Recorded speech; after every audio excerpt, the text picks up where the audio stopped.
Thank you for joining us in the English version of our program Para Ser Legal, to be legal.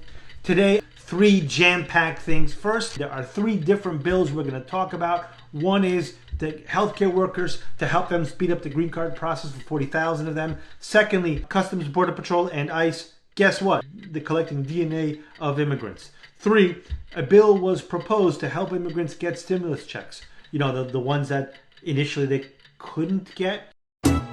Calificas para ser legal, quieres saber, solo llama al abogado Andrés Mejer.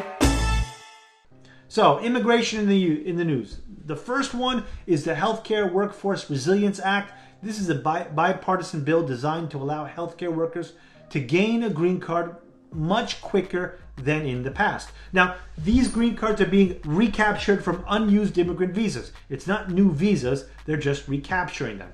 And they're going to allocate them specifically to nurses and doctors who are supposed to help with COVID-19. This is limited to healthcare workers only and their families, including spouses and unmarried children under 21. It's going to be $25,000 for nurses, $15,000 for doctors. They are not subject to any country limitations. So it will take just as long for if someone is from Mexico, the Philippines, China, or India as it would if somebody was from Spain, for example. You may or may not know, but generally speaking, every country has the same amount. So if there are more applicants from Mexico, say, or from China, well, they're going to be waiting longer because they have the same amount as a country like Spain, for example, that maybe doesn't fill their full quota every year. Now, for this specific purpose, country of origin is irrelevant. It's just on who applies first. Now, family members get green cards too, and they don't count towards the 40,000 visa limit. For example, let's say I'm a doctor. My mom always wanted me to be a doctor, but then if she's seen my handwriting, she knows I am a doctor because no one can read it.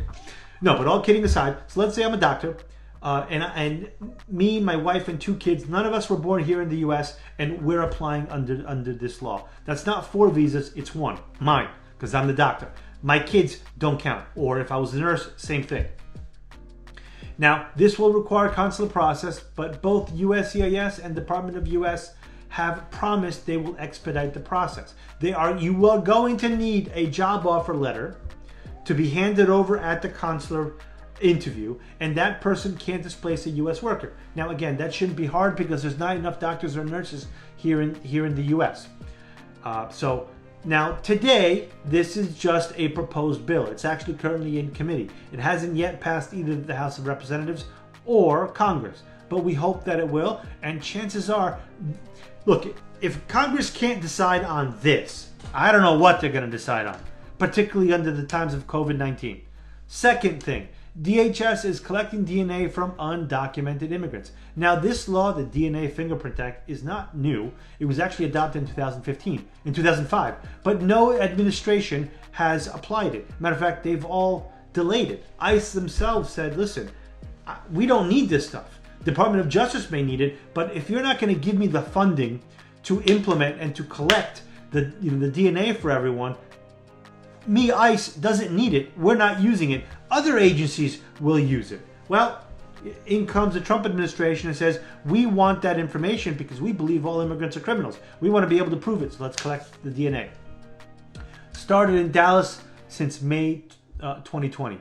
They're using FBI DNA kits, and they will upload the information to a national database, CODIS, to see if they match any crimes that have been committed.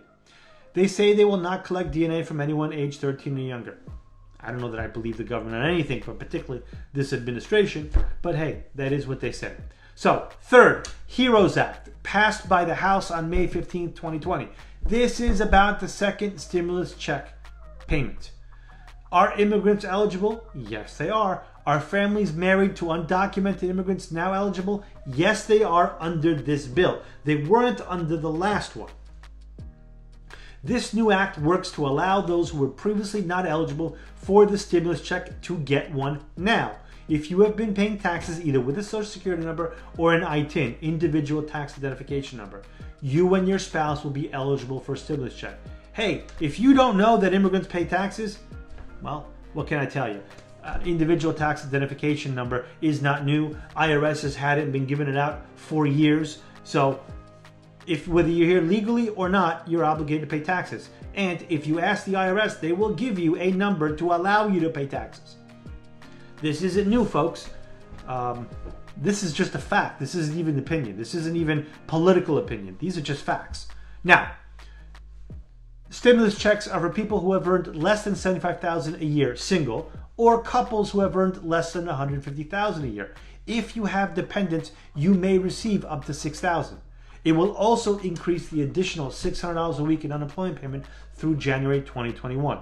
Now, this has not been approved by the Senate. It did pass the House of Representatives, and the Senate won't be in session until June 1st.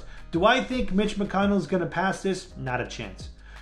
What I do think has more of a chance, however, is the lawsuits that have been filed on this saying, hey, this is discriminatory. How is it that you're saying just because I'm married to an undocumented immigrant, or well, an immigrant without a social, that I'm not going to be received? You're infringing on my ability to marry whom I want.